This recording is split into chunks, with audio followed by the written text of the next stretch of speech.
This is Dr. Ihab Abdurrahman Ihab Tarawa, Consultant of Acute Care Medicine at Saba University Hospital, Professor of Medicine, University of Khartoum.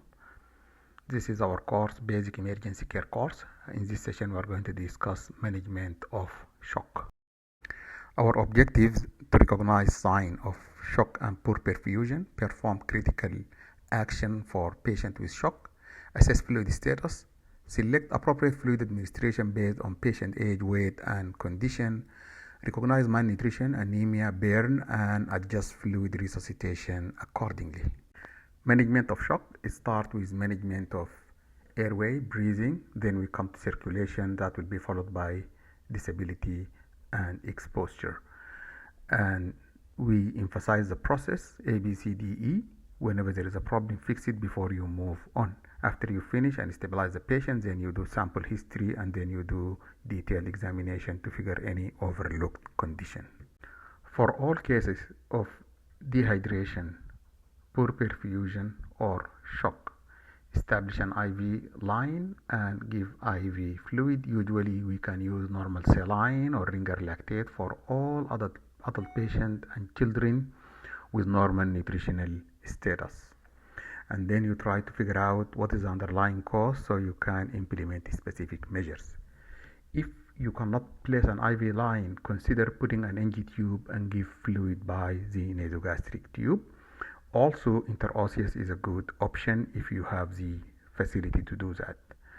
If patient can safely tolerate oral intake, you can give them oral fluid. This flowchart is mainly for low resource area.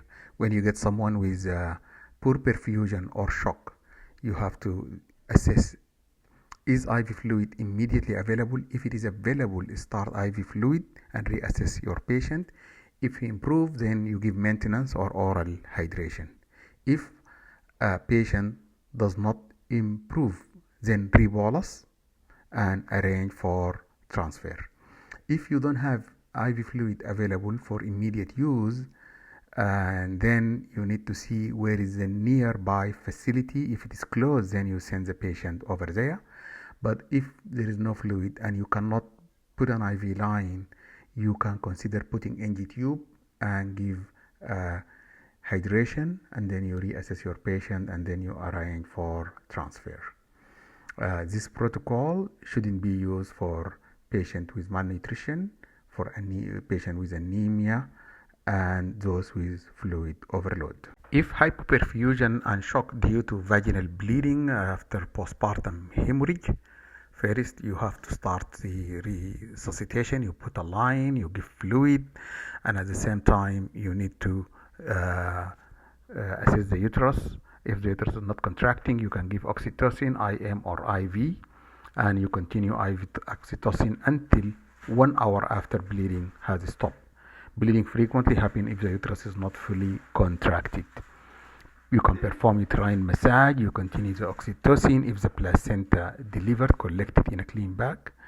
And also you need to examine the patient looking for perineal or vaginal tear. And if there is a bleeding from there, you can apply direct pressure. And then you assess if you are able to manage in your facility or you have to transfer. If fluid loss is from burns, burn disrupts skin barrier and can cause significant fluid loss. Calculate fluid replacement needs using Parkland formula. If there is fluid loss due to diabetic ketoacidosis and hyperglycemia, also you need to give adequate fluid and manage electrolyte and insulin therapy. Patient with shock and fever, this is septic shock. They need aggressive fluid resuscitation and to select appropriate antibiotic.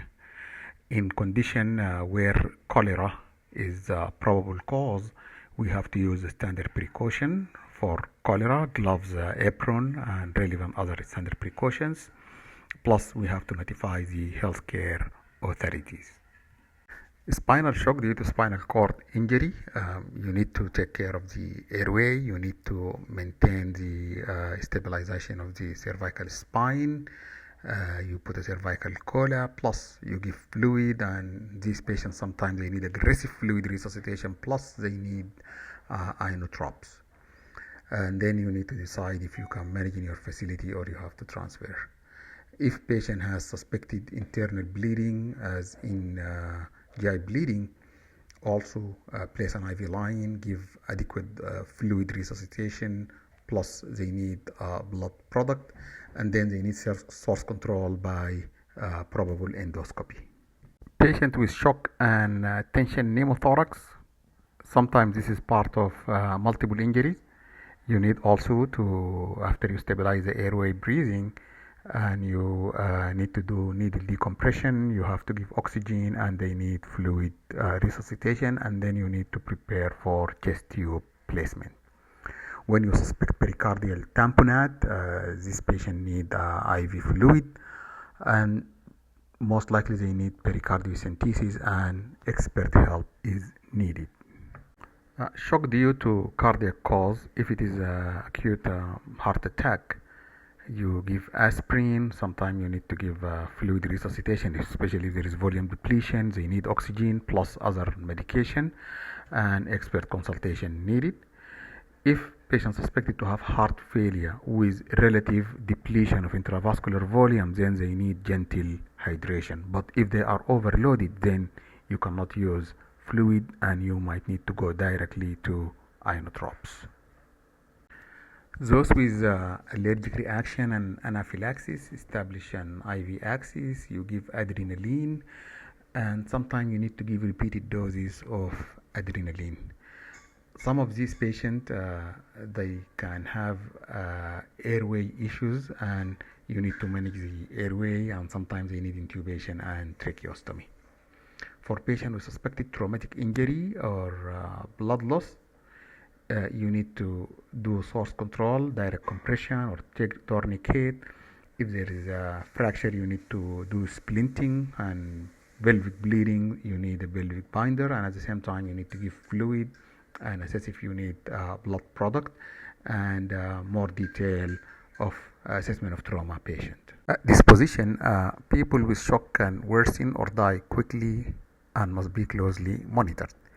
Illness that cause shock can also cause problems with the body ability to manage fluid, so you have to monitor closely for difficulty in breathing.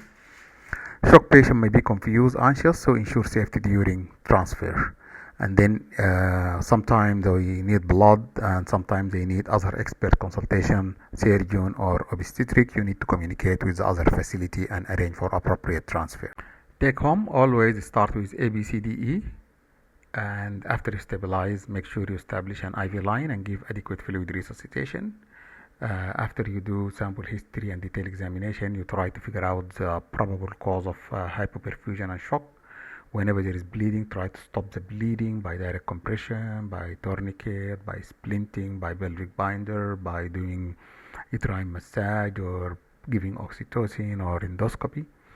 For sepsis, consider giving antibiotics, and think about and assess for patient is pneumothorax and tamponade, and do appropriate intervention like needle decompression and thoraco and pericardiocentesis, and always consider expert consultation.